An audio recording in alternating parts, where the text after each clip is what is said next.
Ask the Podcast Coach for May 17th, 2014. Let's get ready to podcast. There you go. Nothing like a little upbeat R&B to get you going on a Saturday morning and get you ready to have some podcasting questions answered. Welcome to Ask the Podcast Coach. I am your host, Dave Jackson from the School of Podcasting, and joining me from theaverageguy.tv is the one and only Jim Cullison. Jim, how's it going? Greetings, Dave. Happy Saturday morning to you twice. Yes, and if you don't listen live, you miss a lot of fun, and you learn every week why live is not my first choice for people just starting in podcasting. Yeah, it can be a little tough. Lots of buttons to push before you go.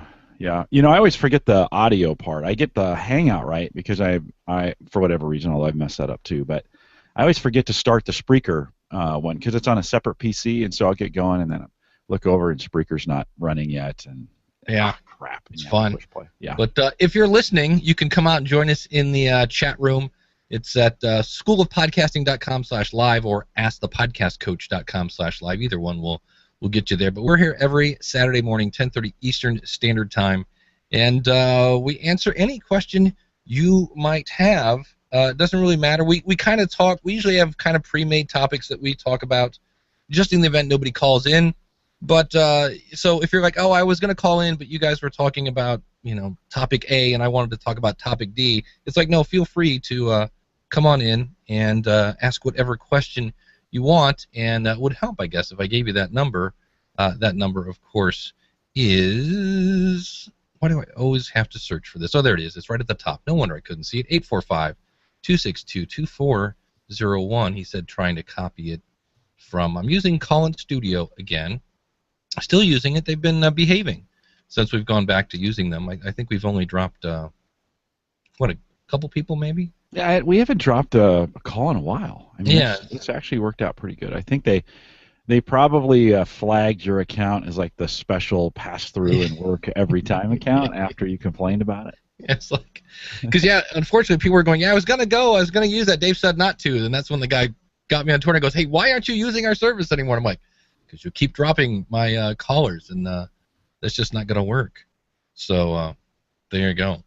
But so, Jim, I understand was it you that invented the wireless, or was it somebody you saw, or? No. So I've been talking about this on my own show for a while. We are putting in a learning studio at Gallup, and the concept is really, MOOCs or distance learning or telelearning. That's nothing new, right? Corporations, businesses have been doing that for a long time. MOOCs? But you know what a MOOC is?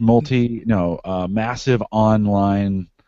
A massive online course, I think, is what they call those. Universities do them they basically just do a podcast where they broadcast a professor giving a class, and then they just put it on YouTube, and they call those MOOCs. And so that concept's not new. But what I'm trying to get, or what I'm trying to do, I just saw this, I just watched the newest Captain America movie, and in the movie, and I forget the name of the guy. Captain America? No, the other guy, with the patch.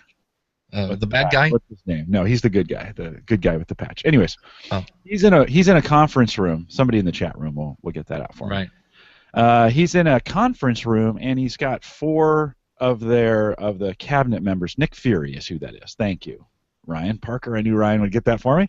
So, and there's these four images of the board members, and they're somewhere else, but it's this three-dimensional kind of very good sound quality, very good video quality, and it's like, as he's talking with them, it's like they're all there. They can see each other in space and relative space and time. So we're working on something like that, and actually Cisco has a telepresence product that's like that, but it's very expensive, and so we've begun to try to look at how do we take consumer-grade cameras, microphones, things like that, and how do we deliver a class that's interactive and has multiple camera angles? Because that's the other thing, some of these classes, it's one camera angle with the instructor who's looking at the camera, and be honest with you, a 2-hour class like that, snoozer, right? Yeah. And then the other drawback to that is that you don't get you don't get great interaction a lot of times in between the class and the instructor. And so we're trying to build this more like a podcast as opposed to a learning class. So it's like like we're doing now, except more people in the Hangout. So maybe it's more like a podcaster's roundtable, but it's done in a class format. And how would you do that? And so I actually built a studio. I'm building this studio, and then I also podcast for Gallup. So I built a podcaster's studio, so to speak, while I was at it, because in this training, it's going to be so technology intense. It's going to have a producer, right? The days of an instructor coming in and being able to set up all the tech by himself and man all the controls, that's silly. It just can't be done. So we'll have a producer. You should have an instructor and a producer. This thing will double as a podcast. Okay, so that's all the background. So one of the things I wanted to do is line up the instructor with a rig where he could podcast but would be mobile. And so this week I ordered Shure, S-H-U-R-E, the Shure, like microphones. But they make some really good lapel and wireless receivers in that mid-price range. So they were about $600 each. So not super cheap. They're not ATR 2100s, right? But both the body pack for the receiver and for the lapel, about $600 each. But the instructor, in theory, would have a lapel microphone, and then he'll have a body pack receiver that's bringing his sound and the sound of the Hangouts back into earbuds. And so he's completely wired for sound. So just like we are right now, except he's completely wireless. And he can hear the entire Hangout going on at the same time, or whatever software that we choose to use for that. So I haven't seen a lot of those setups being done that way. If you're wondering what the let me see if I can. If you're wondering what the body pack for the Shure component was, it's a Shure. Oh, and it's really long. PSM 200 hybrid body pack is what it is. There's a long part number, model number P2TR215CL-H2. Just repeat that back, and you can write it down. But and so, Dave, I was super skeptical. I'm plugging that into a Mackie Pro FX12 that I bought a couple weeks ago in the studio. I knew I was going to need more channels, so I bought a bigger board for it. But you actually plug the microphone into this hybrid body pack, and then plug the body pack into the soundboard, and and then you run a line out from the board into the body pack so that the person listening can hear the entire mix. So it's a mix minus is really what it is. It's a built-in setup mix minus for you, and it works. I couldn't believe how easy it worked. I just plugged it in, boom, it was working. I put earbuds in, plugged it into the body pack, put the lapel mic on. I could hear myself. I could hear the Hangout. It was pretty cool. That is pretty cool. Yeah.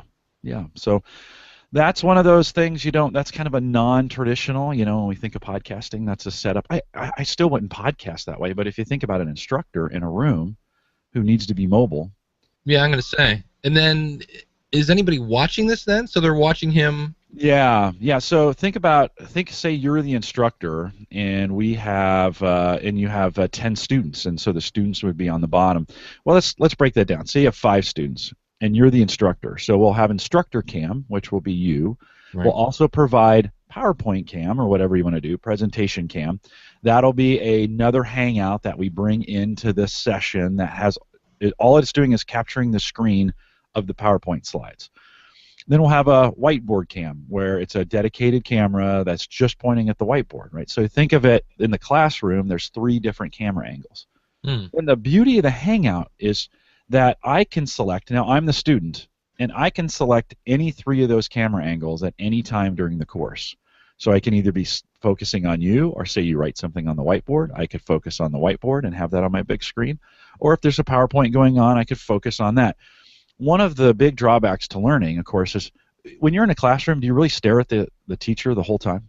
Right? I mean, do you really just, no, you're looking around, you're taking notes, you're doing stuff. So we're trying to provide multiple camera angles during this training to engage the learner a little bit better so that they kind of control, because in a classroom, you control what you do, and so we're trying to give them camera angles so they control either what they're seeing from a PowerPoint perspective or from a whiteboard perspective or from the other members in there. The other thing we know about learning, and you know this probably better than anybody, Dave, in the learning that you do, imagine if your class, if you taught a class but all the class members were behind a wall and you couldn't see them and they can't see you. I did it all week. Yeah, they're screwing off though, right? You know that. Oh, it's hilarious. Yeah.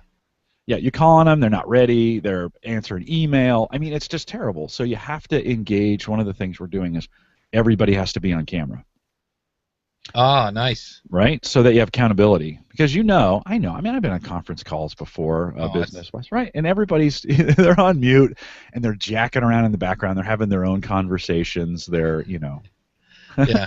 I did it this week. It was hilarious because I had one woman who was notorious for going, "Could you do that again?" And I'm literally going painfully slow, and I'm repeating it. Go to my computer. Go to the C.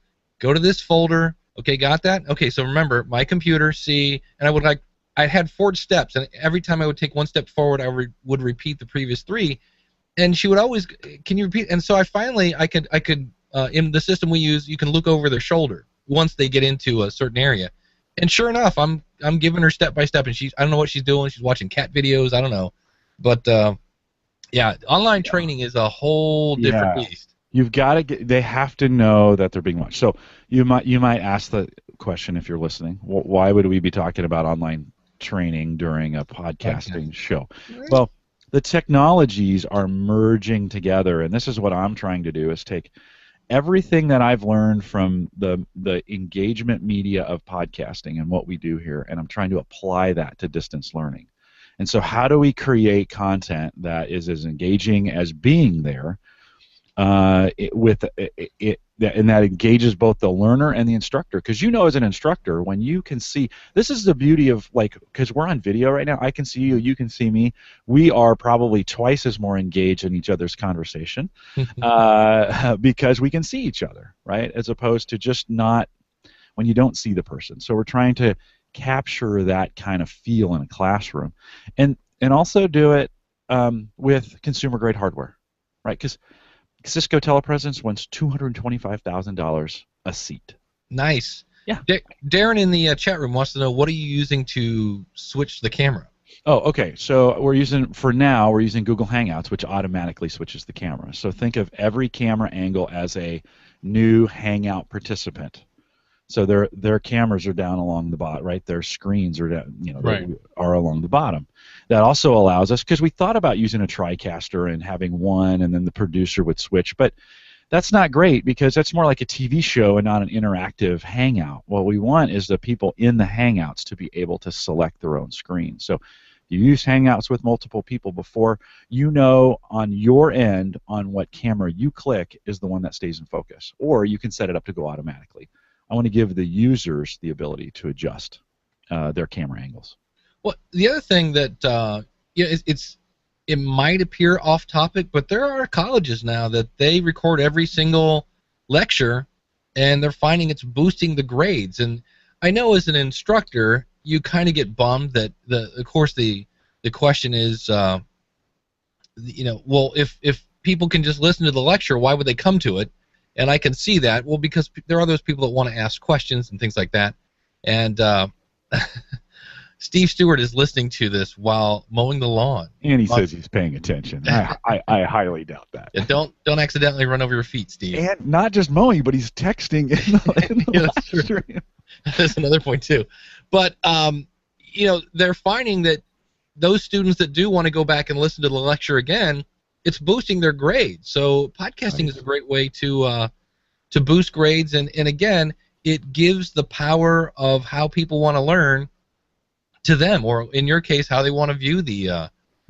We want to give them as many options as possible, and when you're a participant in the Hangout. Now, this doesn't work for people watching us, right? That's a public-facing broadcast, but if you're in the Hangout, you have complete control of all the cameras that are listed at the bottom. I can see anybody I want and push them push them to the live screen. So it all came down. One of our learning directors was on a flight, and someone was doing some interactive training on their iPad, and they had control over what they were doing on the iPad on the flight. And he goes, "Imagine if we did this live." And I was like, "Yeah, that's pretty cool." The one drawback to Google Hangouts, of course, is you can only have 10 camera angles at a time.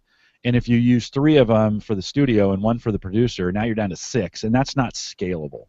So we will be looking at maybe Adobe Connect, or we have one called Samba that we may be working with. So now that I'm getting the equipment tested. I have a big 65-inch screen. That's the instructor screen, and he'll view all the class participants on that screen and stand in front of that. And then right below that will be a smaller 22-inch monitor. That's his monitor. That'll show and be locked on just him, so that him or her, so that they can see, the instructor can see themselves, because that's important too, right? You want to know what you look like when you're it's the camera angle right, or things working okay and such. And then off to the sides are those PowerPoint cameras and the PowerPoint monitors and a webcam monitor. So they'll have it's a little bit like NASA in there. I mean, I was going to say, everywhere. And the podcasters, the studio, the producer's desk has a 4-monitor. I bought one of those 4-monitor stands in a square format, and so I've got 2 on the bottom that run the show, and then 2 up top that monitor everything that's going on the various PCs. There's 7 PCs in that room right now. So it's pretty cool. I'm really glad. It was just one of those things when they saw me. This is because of my podcast, right? So, you're always asking for because of my podcast story. So because way back in the day, I joined somebody on a podcast. I started my own podcast, and after I started my own podcast, I got the opportunity to podcast at work. And because it went so well at work, I got an opportunity to build this studio, and so I'm learning a whole bunch of stuff about that. So because of my podcast, Dave, I got to do all those things. There you go. At the 18-minute mark, I made a note of that. I'm like, okay, there you go. And wow, we're in 18 minutes already? Yeah. Lopta. Sorry. Well, you got to remember the first 3 minutes of that. True. We'll get whacked. Yeah. Lopta says I'm listening while shaving, and so there you go. Yeah. Well, he's probably got the phone on speaker, and go ahead. Well, I was just gonna say for anyone who's using the Podcasts app from Apple. The new update is kind of fun. You can now push a button and ask Siri to play a specific podcast. Like you can say, Siri, play School of Podcasting podcast, and she will do that. I was playing with that yesterday. I'm like, well, that's kind of cool. It's making it easier to listen. And then it plays that, whatever the latest episode is from that podcast, and then it puts a button to open the podcast app. So I'm just like, all right, that, again, if we're trying to teach people how to consume podcasts, it's like, okay, here, install this. And then I'm assuming you would have to be subscribed to the podcast. That's what I'll have to test and see if she can find a podcast that I'm not subscribed to and then play that. But that was one of the new updates in the recent release of the podcast app. Hey, Dave, if someone wanted to call in, what number would they use? That number would be, it's 845-262-2401. He said, running over to see if anybody Isn't there like some music that usually plays when you say that number? Oh, there is. It's definitely not. Wondering. I think I've heard that before. Yes, here we go. That number again is 845-262-2401. That's 845-262-2401. Call now. Phone lines are open. So we are waiting for your call. That's right. And I'm just looking to see where the heck did I move? Oh, it's right behind. I got like multiple. We do have a caller. I'm glad you said that. Oh, good. Speaking of that, ending in 0240, you're on with Dave and Jim. Hey, Jim and Dave, how are you guys doing today? Good. How are you? I'm good. Thank you. Hey, I just thought of this the other day, and I might be way off, but I wanted to run this thought through somebody who knows about podcasting. All right. So think about this. For example, in your case, we know that you have several websites. So imagine that for every website you had to register them in every browser. So like Explorer, Safari, Chrome, Firefox, etc. And then you had small ones like Opera who would pull the websites out of the directories such as Safari, for example. Now, if you're not registered your site in that browser, it wouldn't show up there. Can you? Now, I don't know if you're following me. No, I'm not. When you say register the browser, exactly what do you mean? Well, like imagine that you had to register your site in a browser. I'm just giving an example to go to my point later. Imagine that you have to. I'm not sure what you mean when you say register. No, well, this doesn't exist. It's not that you're not gonna understand. Do you mean just go to that website? My point is. So if I just go to a website, you mean, or register a domain? Yeah. No, like your domain, your website. Imagine that if you wanted your site to show in Safari, you had to go to safari.com/register, and then you had to register your site there, so it would show up there. Now, my point is how crazy it is that in the podcasting world, it is like that, I feel, somehow, because you have to register your podcast in every directory for it to show. How come up until this point we don't have one directory only where everybody pulls out of? For example, ESPN only registers in iTunes. So if I don't have, for example, I had a friend the other day who their iTunes in their computer didn't work. They don't listen to podcasts on the phone. They only listen to it while they work. So they couldn't listen to any ESPN podcast.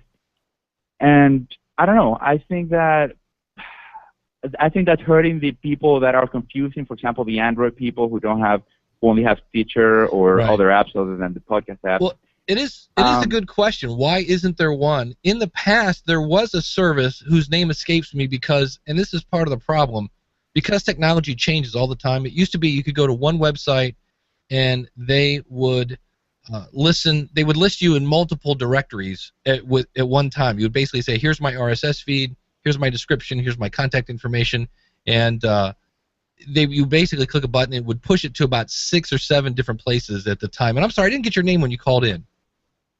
Sure, my name is Emilio. Emilio. So over the years, I don't know, like right now, SoundCloud, who is a, quote, media host, you can't get Libsyn and Blueberry and, Spreaker. Spreaker now, you can get Spreaker stats in your Libsyn control panel and your Blueberry, but SoundCloud, for whatever reason, as much as everybody goes, oh, they're a big deal. No, they're not. You can't get their stats in Blueberry, Libsyn. Like, they can't all play nice together, and I'm not quite sure.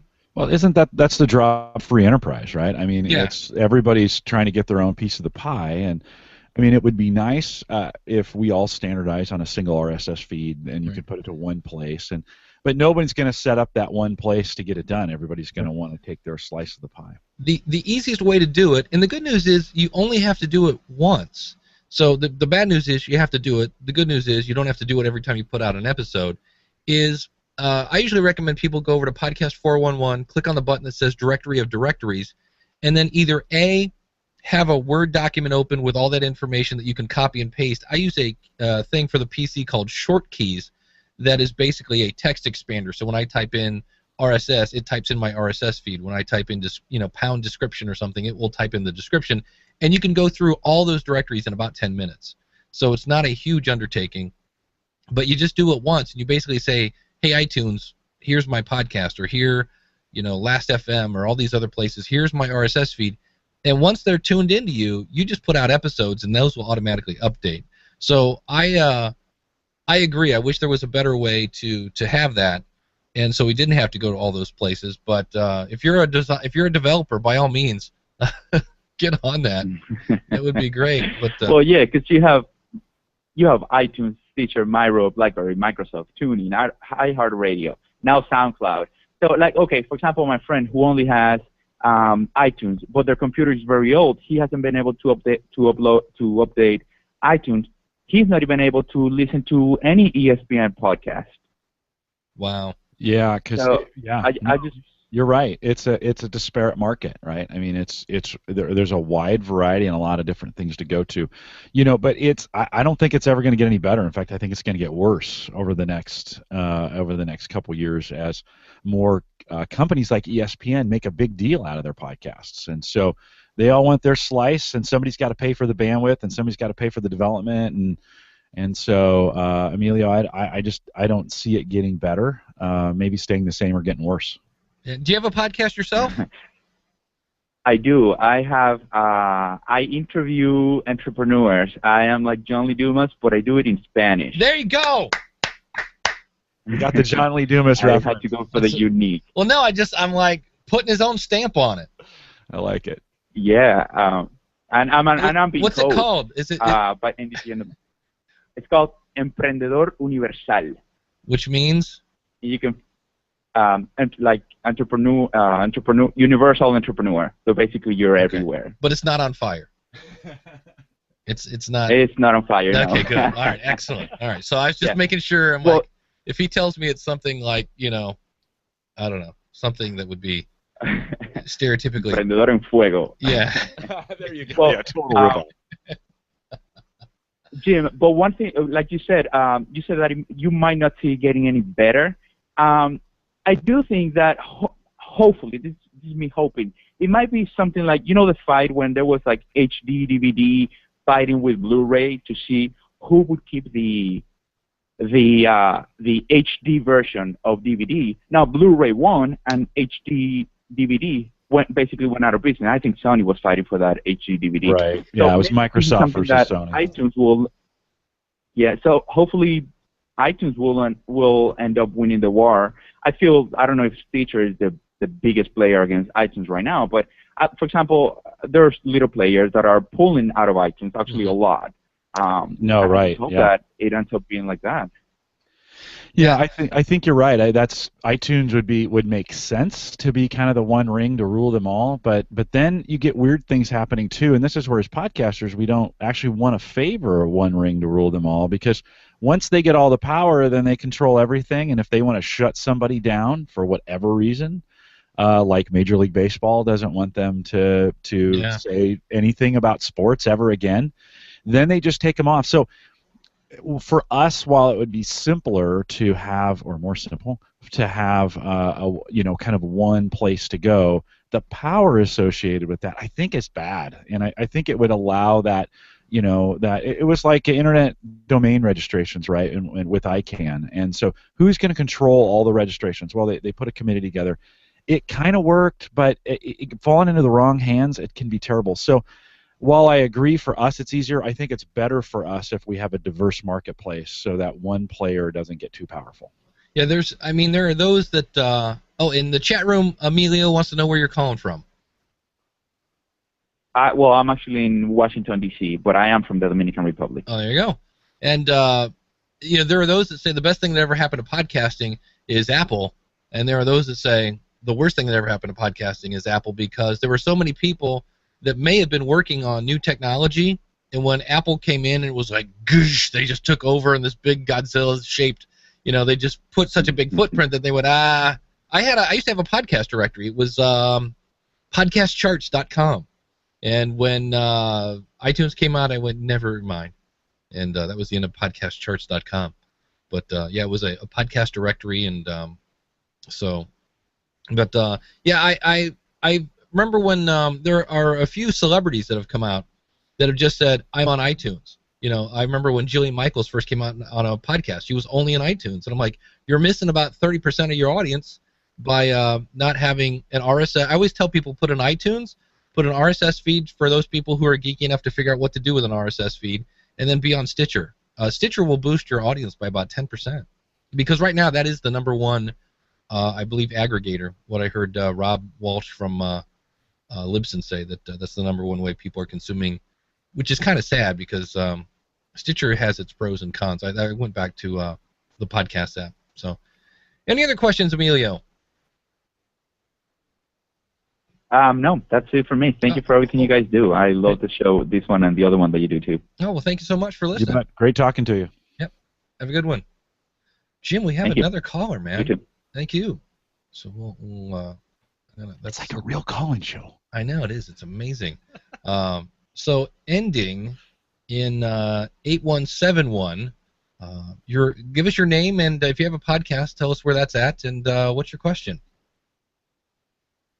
Hi guys, my name's Jason Bryant. I'm the host of the Short Time Wrestling podcast on audio.theopenmat.com. Been listening for at least to your live show for the last couple of weeks, and subscribing for the last couple of months as I learn and develop and harness and focus the product that I produce.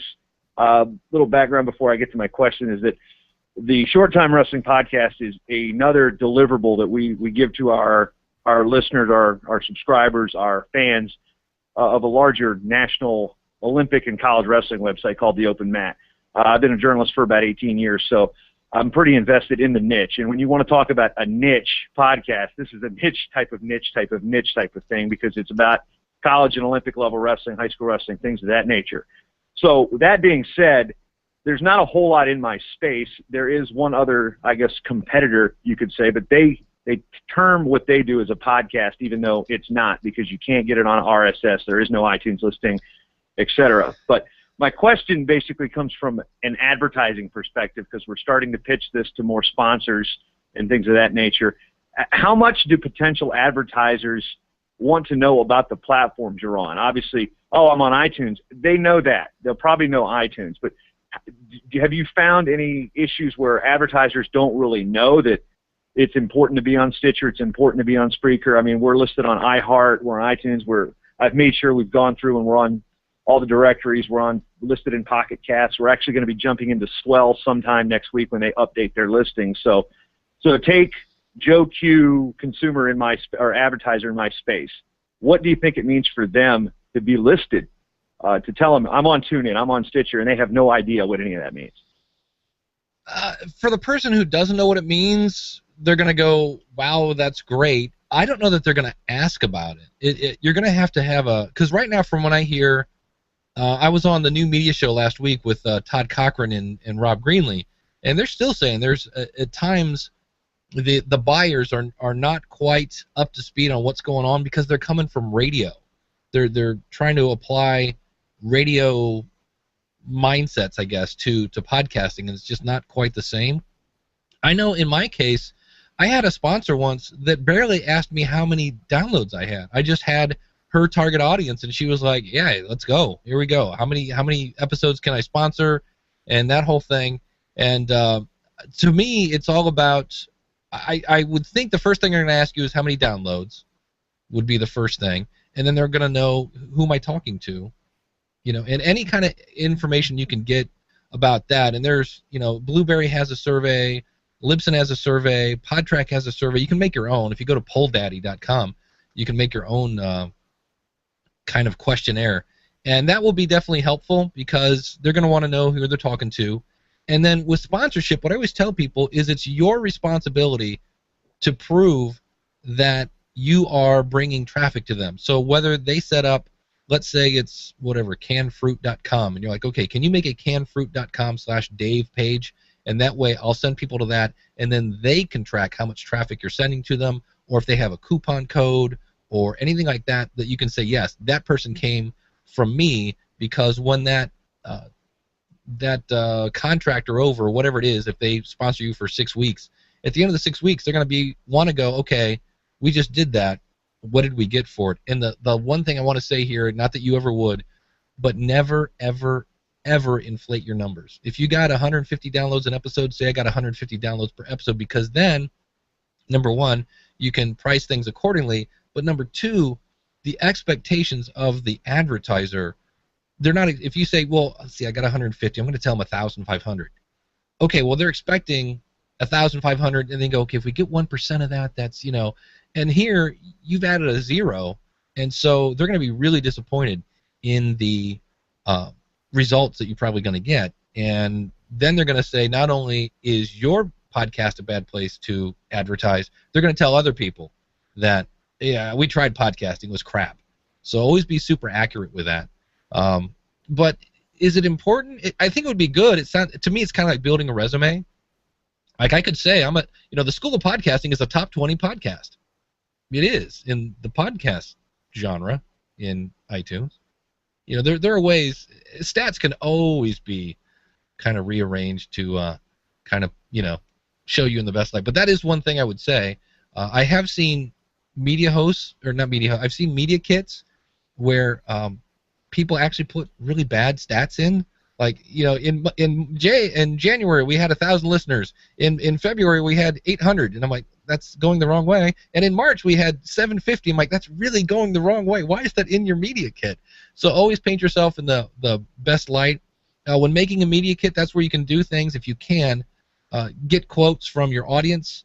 Get them from iTunes, which is always kind of weird when you're like, Snicker Bear 36 thinks we're awesome. Yeah, I'm not sure if I would put that in a media kit, but in terms of Jim, anything you want to add to this? Well, Jason, let me ask you, what kind of sponsors are you thinking about? What have they reached out to you, or are you going to reach out to them? What's been your process so far? Well, right now, again, the space we're in is somewhat competitive in terms for sponsors, because in the sport of wrestling, there are just 3 or 4 of the real big names like Asics, Cliff Keen, the gear manufacturers, the wrestling shoe manufacturers, the headgears, the team equipment, the stuff you basically outfit your team. And they're being pulled by basically every other space out there. There are 3 or 4 wrestling magazines. There's about 3 or 4 main national wrestling websites. Ours is one of them. And basically, they're never going to get a good ROI on their advertising. They've always told one of the magazines we used to run, which was a print magazine, we were struggling to get advertising because the publication itself was about 50 years old. It came out in the 50s, and back in the day, everybody used to advertise with them. Now they're like, well, we're not seeing anything, so we're not going to go print. We have launched 2 digital magazines as well as our podcast, and so we're trying to bundle the actual website, basically the free site, our subscription site, our podcast, our 2 digital magazines into one advertising package. But now we've had that, and then we've launched the podcast into a separate advertising package because it's different than any other deliverable we have. And one thing that I think our wrestling community has is they don't really truly grasp the concept of what a podcast is, and that's one thing we're pushing.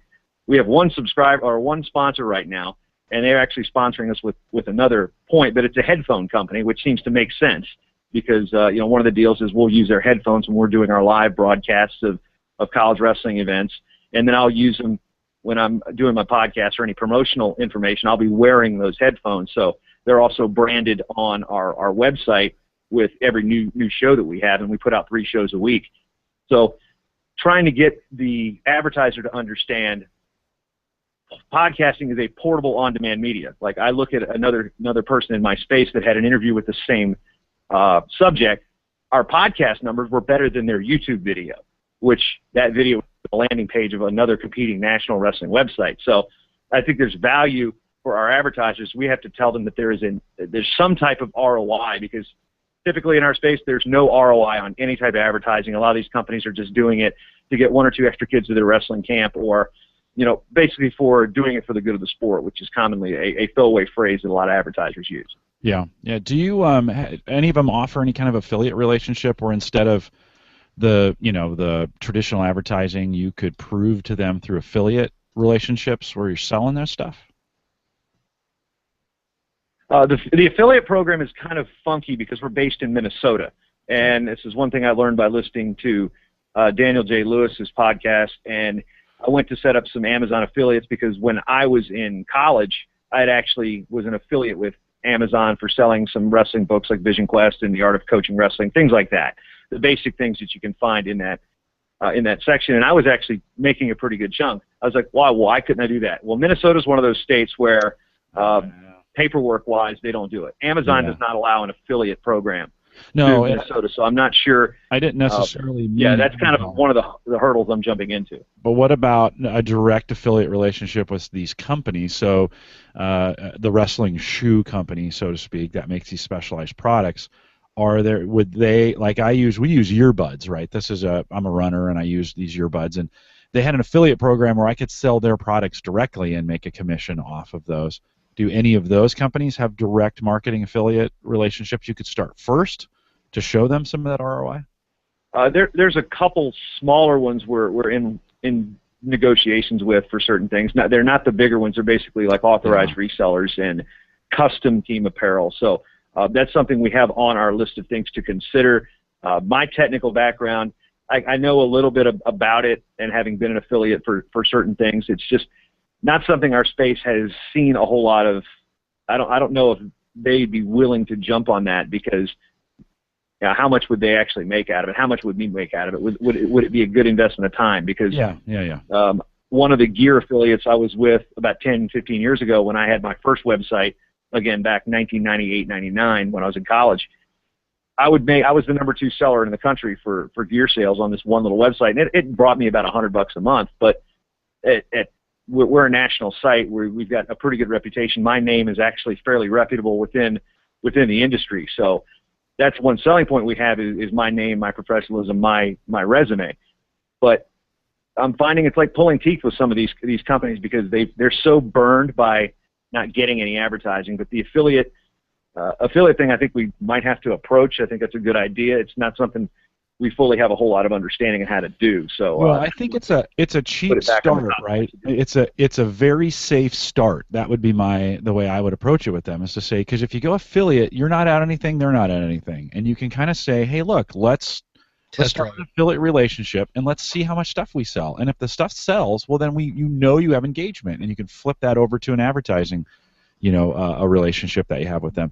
If you start the affiliate relationship and you sell nothing, well, guess what? It's probably not a great relationship to have. So, with an affiliate, you're out nothing, they're out nothing. If something gets sold, that's good for you and good for them. You make a little bit off that. But I wouldn't worry about what I make off the affiliate relationship. I would worry about the tracking of those products sold, because I think that's the best indication of engagement in their product with your listeners.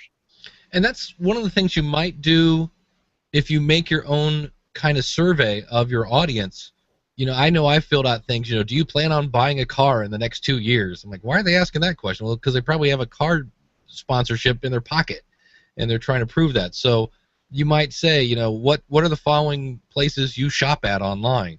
Or what were your most recent purchases and things like that? And then that might give you an idea of, okay, here's what my audience is buying, and approach those people.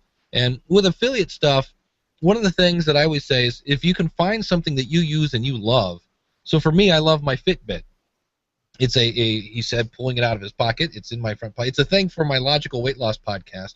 It's like $99. I tried promoting the Total Gym for years. That was $300. So it's this cute little pedometer thing, and I can see that right now I am up to 1,669 steps for the day. And already? Wow. Yeah, well, I stood in line at the BMV, the Bureau of Motor Vehicles, this morning, so I did a whole lot of nothing this morning before the show started. And but anyway, I make $9 every time somebody buys one, and so $9. The My Speed, the thing I've been promoting on this show. If you go to askthepodcastcoach.com/MySpeed, I don't know who's buying it, if it's this audience or Weekly Web Tools, but it's a really cool software product. I actually used it this week. You can make some killer software. So I'm talking about things that I like firsthand that just happen to have an affiliate program. And I made 3 figures with that cute little software program this week. I think most of that was from Weekly Web Tools. I wish there was a way to track that. I could go back and see where it's coming from, and I might be able to set that up.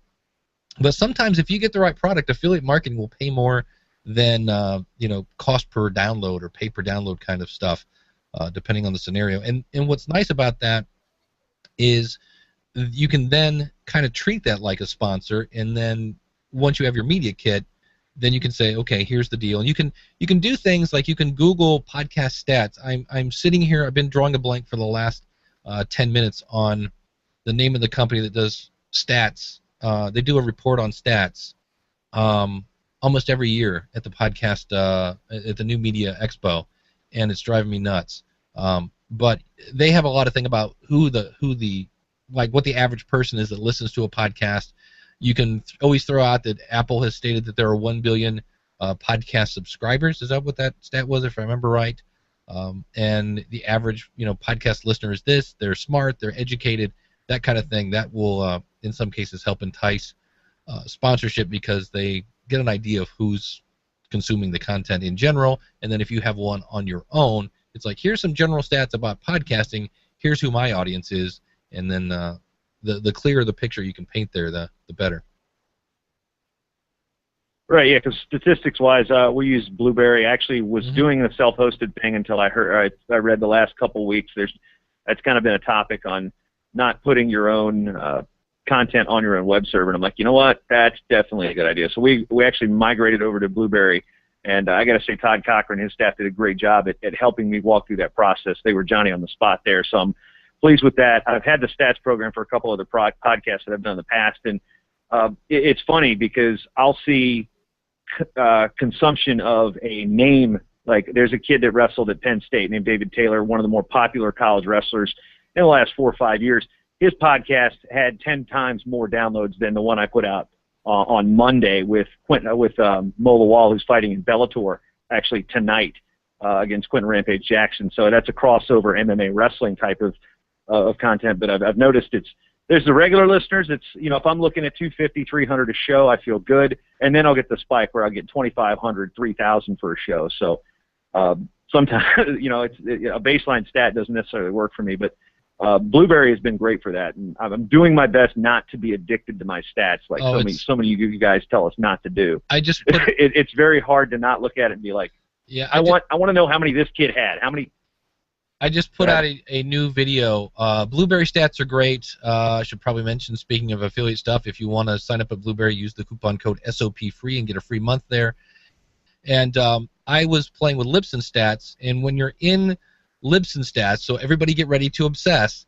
When you go in and there are these little circles at the top of, he said, if you're listening to the recording of this, you just heard the video start, because I'm going to put this in the chat room. There are these little bubbles, and when you click on them, you can see how it'll say, here's how many podcasts you had on whatever, May 17th. When you click on that, you can see where those podcasts came from. And it was amazing, again, to see how much your back catalog is downloaded. Because obviously the top ones are the last like 2 or 3 episodes, but then I could see where going back to 2012, I had an episode that was still being downloaded. It was only one time, but I always say that one download could be somebody who's now telling one more person, oh, you got to listen to this show. So yeah, stats are, it's hard not to get obsessive on them, and I know I actually have my own. I go in once a week and I look at my monthly totals, and I have a chart that I do on my own for that, and it can make you really happy, or you're about ready to jump off the ledge, because there are times it's huge swings from month to month, and you're like going, what did I do different? It's kind of bizarre that way. So, but awesome. Yeah, I was expecting the Mola Wall podcast on Monday to have a lot bigger reach than it did, because he's got about 58,000 followers on Twitter, and he retweeted it a couple times, and it's like, well, I guess there's not as much of a crossover with the wrestling fan base to the MMA fan base, at least from our side, than there is, and it's just sometimes weird, because the podcast I put out actually yesterday is about an 11-year-old kid in New Jersey who started a nonprofit to give wrestling shoes that are used from his team and clubs around the area to the kids less fortunate. And I'm sitting there going, that's one I'm definitely wanting to get more people to listen to, and it's just like, I'd love for more than 200 people to actually listen to this show. Yeah, we'll give it time, and it is. I wish we could find the magic bullet for that. Of how do I just get 1,000 people? But but even at 1,000, Dave, I don't think CPM works until you get 5,000 or more. No, so it's just I don't think we shouldn't think in those terms of CPM until we're more than 5,000. So I think for the smaller podcasts, mine included, I'm about 1,000. I'm not even, and I don't do advertising, but if I did, I think I would go the affiliate route to start with, and grow my relationship with the organization that way. Yeah, I know my Logical Weight Loss podcast is about somewhere between 1,200 and 2,000 an episode. Again, it really depends on the headline. I think sometimes has a lot to do with that. And CPM is just too small in that. The numbers just don't work. I mean, the math doesn't work that way. It works for the John Lee Dumases of the world. Yeah. Yeah. You need more than 5,000 for the most part. I just think that's the magic number. Yeah, I think PodTrack you need 20,000 downloads per month. So if you're doing a weekly show, and as I go into my monetizing section in Libsyn, they have a thing that says, let's see, 10,000 US downloads a month required. If you want to have, producers at Libsyn hosting levels can sign up below to confirm interest in being added to our list of shows to contact for advertising campaigns.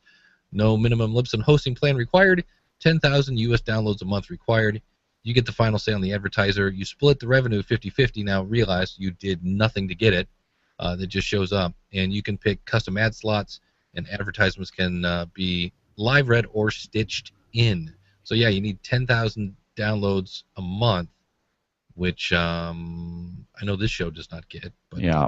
Jason, do you guys do any live remote stuff where you're doing interviews or stuff at events, or have you thought about opening or purchasing or maybe some of these events that just let you have a free table where you do live podcasting from a meet, or some of those kinds of things where you can gain your exposure to a bigger audience a little bit at a time?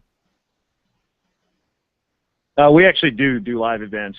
I came on with this company about 2 years ago, and they had started live audio, and that's actually one thing we're actually going to move to the Mixler route to try that this year, because we've been using Ustream for our live audio broadcasts, and we do some of the larger college wrestling tournaments. We do the Division I Nationals, the Midlands, and we, being based here in Minnesota, we do a lot of the University of Minnesota home matches, which they're ranked number 1, number 2 in the country seemingly every year. So we get a good listenership with our live broadcasting, but our season basically went through this year, and I was still developing the Short Time podcast, so I hadn't had a full year to really look at what potentially works, but we do live events pretty much everywhere we're at. I mean, we don't just limit it to the big boys. We go down and do Division II and Division III matches, some NAIA.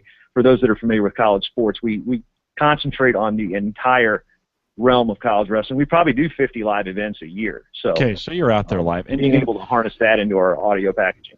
Are you advertising? And not to mention I've done television.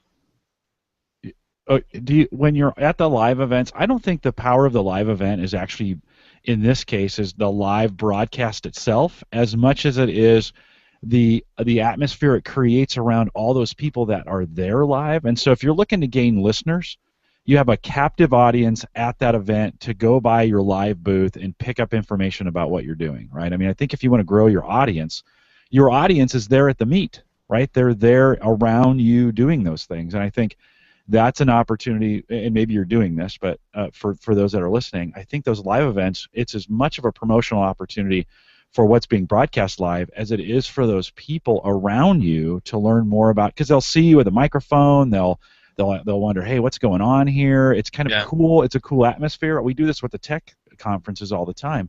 And the purpose isn't necessarily the live product. The purpose is to advertise to those people who are at those conferences, the live people that are there, and give them some information and say, hey, here's our podcast. Would you, here's some information about how to listen to it. Yeah, so get some business cards made, not so much to contact you, but here's, your logo, find us in iTunes, whatever your tagline is, and, be there, go get a, what do you call those things, a mic flag, throw that on there with your logo. And you guys might be doing that already. Yeah, and have some sort of little, cheesy sign that says, hey, you're listening, you're watching the broadcast of such and such. Because step number 1 of podcast promotion, of course, is figure out who your audience is, and then step number 2 is go where they're at. Well, you're on step 2, and so while you're there, be sure to shake a lot of hands and make some friends. And oh, by the way, while you're here, if you want to hear what we recorded here, and in some cases, I don't know if you can work the audience into the podcast. That works gangbusters. When I was in a band, we used to take pictures of everybody at the gig, and religiously, if we played on Friday or Saturday, it was on the website by Monday. We would tell people, and it was amazing. We can all sing "You're So Vain" together here. How people love to see pictures of themselves.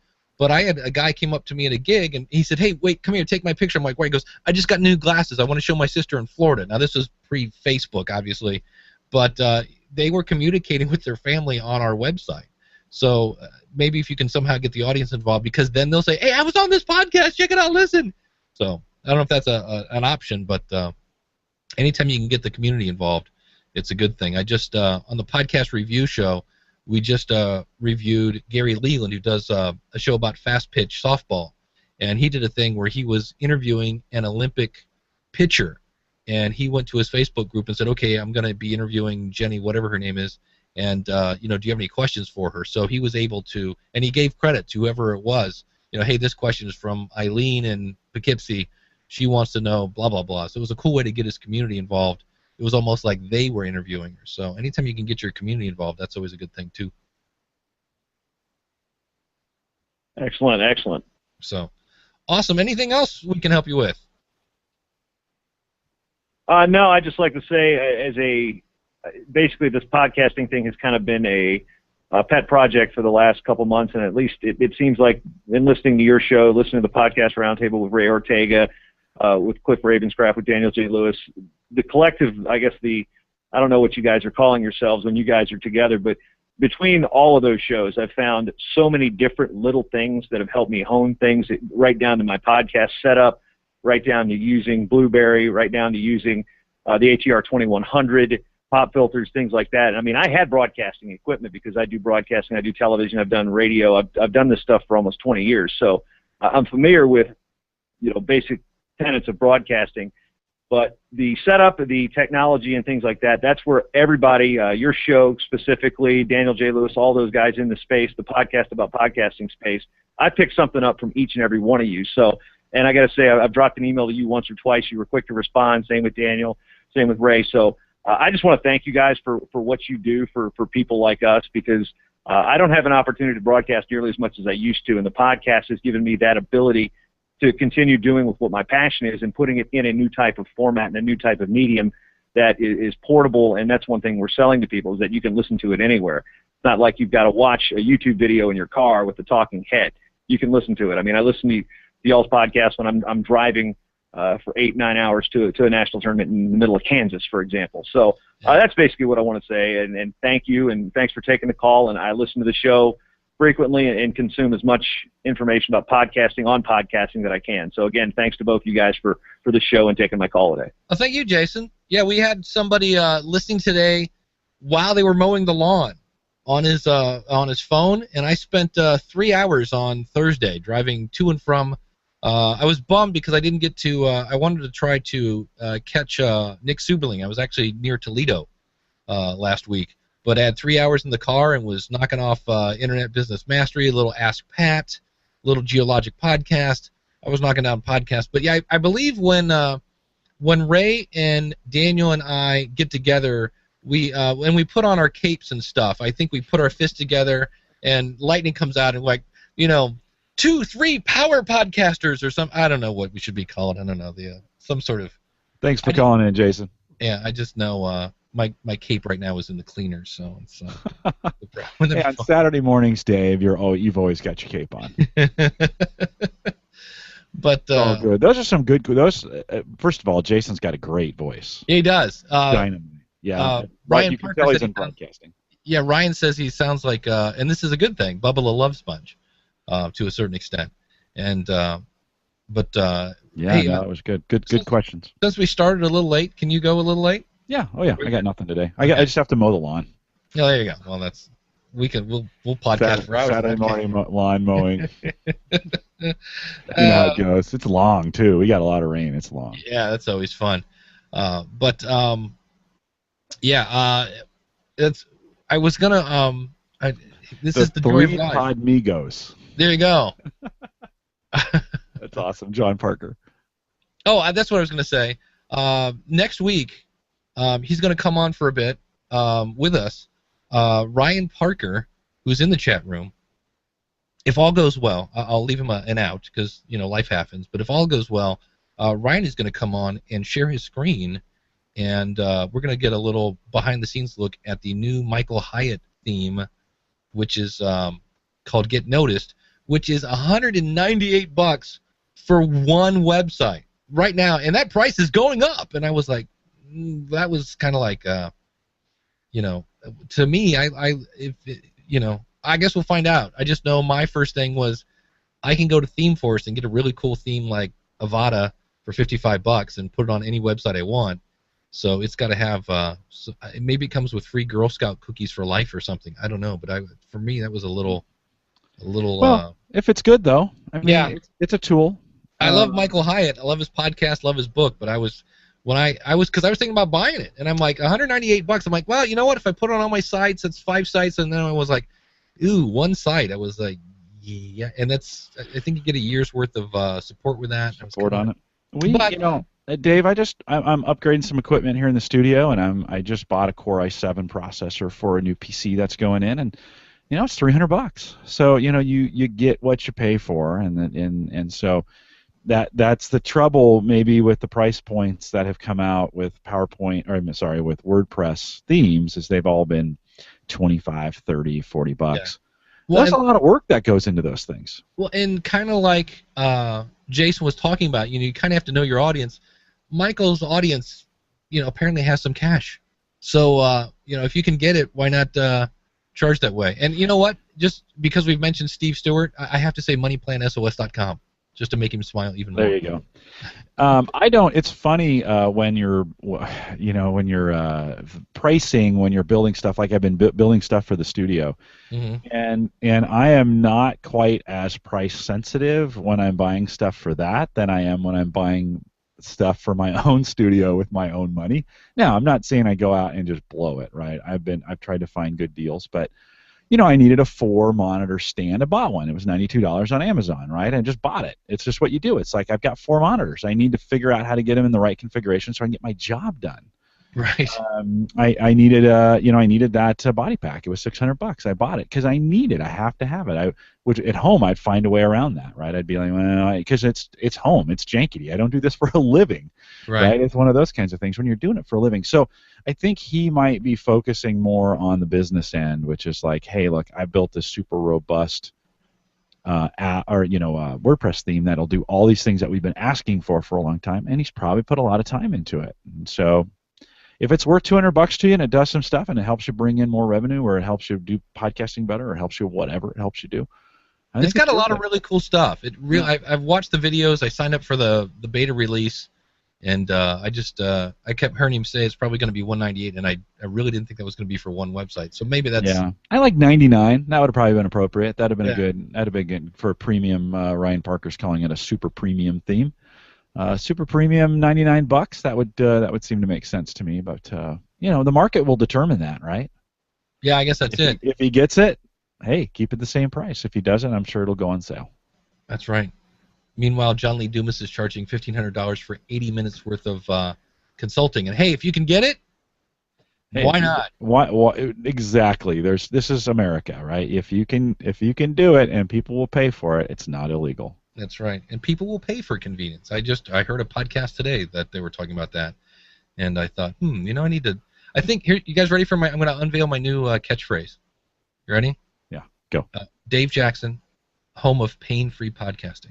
Oh, very nice. Because I thought about that's really what I do. I do the technical stuff, but really it's about how do I do this without pulling out my hair. And I thought I like pain-free podcasting. I like that. That's kind of cool. It's what I'm looking for and things of that nature. So, pending all goes well in the world of Ryan Parker, we'll be taking a peek at that next week on the show, which will be interesting because it's an audio show. But I thought, we got the video thing, and if it doesn't work on video, just cut it out of the audio. But I thought for the YouTube thing, it'll be cool to kind of peek over Ryan's shoulder, and I'll just have to remind him to get all the porn off of his website before we do that, of course. I'm kidding. Ryan Parker said he just copyrighted that phrase, so he took it. You're gonna have to pay him for it. That's it. I'm off to buy the domain right because actually right now I don't own the domain. I told you, Logical Podcast last week. Logical Podcast. It's available. Still out there. There you go. Waiting for me to come. Waiting for you to buy it. Yeah, you bet. But we are going to fade in the music here, and want to thank everybody for coming out as always. We are here every Saturday morning. This was fun. This is actually like a call-in show. We actually had callers and everything. Real. It's real. So thanks to everybody who called in, Emilio and Jason. And, next week it could be you. And we would love to hear from you. And if you have any questions between now and then, you can go out to the schoolofpodcasting.com and click on the contact tab there in the upper left-hand corner. That will stop it from getting lost in the mountain of email that I've been getting lately. So that's my preferred method these days. But always glad to have you, Jim. As always, thanks for being here. Great to be here. And where can people find you? AverageGuy.tv. And you can find me at schoolofpodcasting.com. You can find this show at AskThePodcastCoach.com. And we will see you next week with another episode of Ask the Podcast Coach.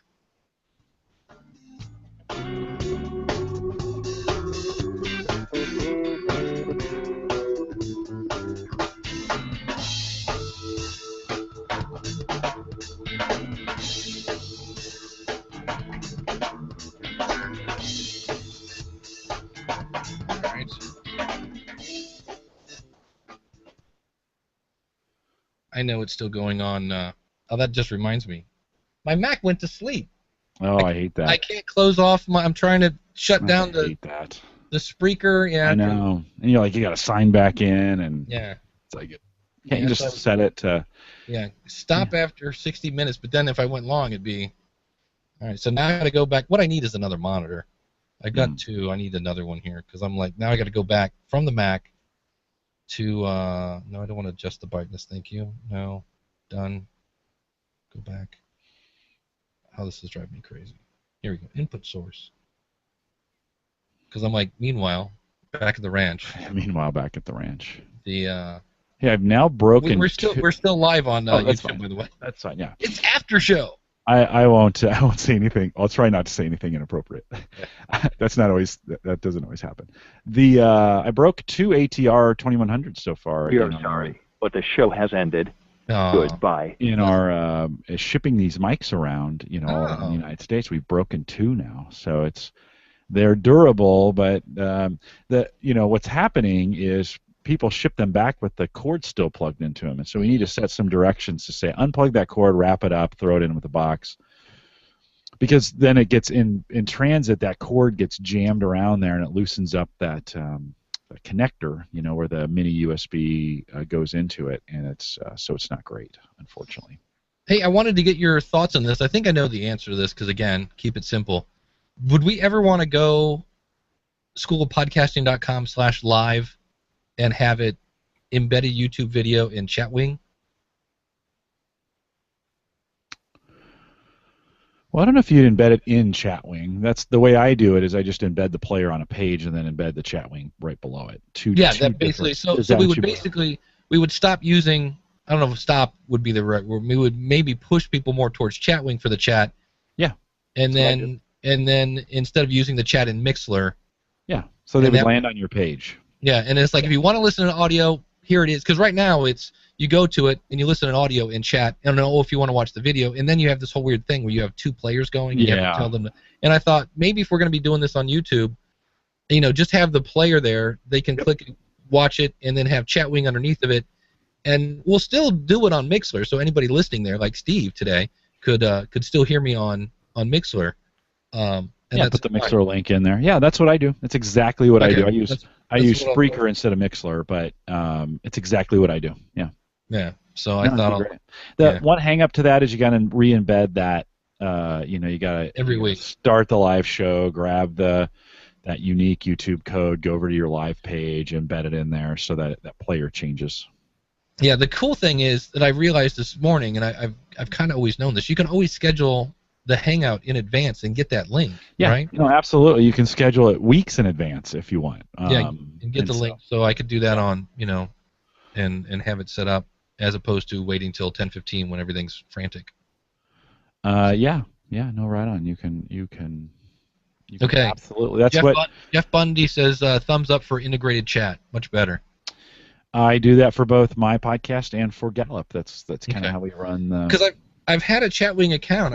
I never use it, and it's like, okay. Yeah, Chatwing's got a pretty good Android and iPhone app.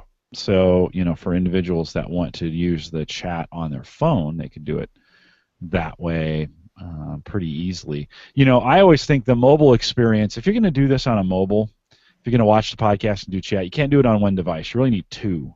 So you would start it on your phone, start the video. I think an Android's phone is really good to watch YouTube on. So start it on your Android phone or whatever, get the video going, and then take that second device and log into the chat. And so you've got the video going on one and a chat going on another. I think mobile-wise, that's the way to do it. But you have to be kind of a nerd. There you go. All right. Well, I will set that up then.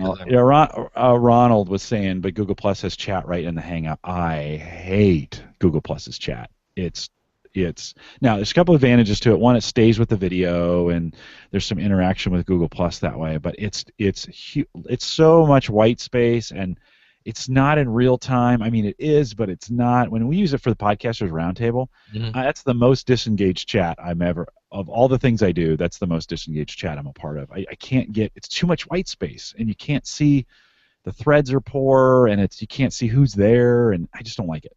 Well, I thought it was interesting today how Mixler, like right now, okay, I was thinking that the Mixler chat was on a bit of a delay, but no, it seems because I saw where Steve said something like the little. Well, if they're watching the video, the Mixler's probably fine. If they're watching the video and chatting in Mixler, it's definitely delayed. Yeah, that's it. So it's a good 30 or 45 seconds delay. Well, if nothing else, it'll be another fun-filled, experiment.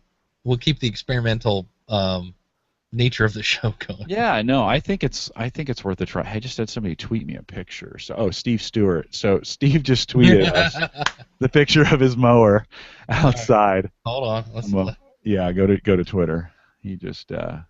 That's funny.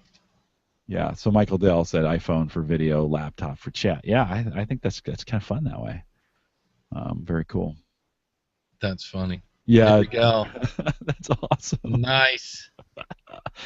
Love that kind of stuff. Yeah, I got to go out and I got I've got mow the lawn, haircuts, go pick up my race packet for tomorrow, and then tomorrow morning at 7 a.m. a half marathon. Come home. Somewhere in there, I got to produce my show, and I'm doing some podcast consulting, so I got to produce and edit and post their show. Wow. And then we've got a birthday party in the evening, so I think my weekends. I'm already back at work, basically. Oh, yeah.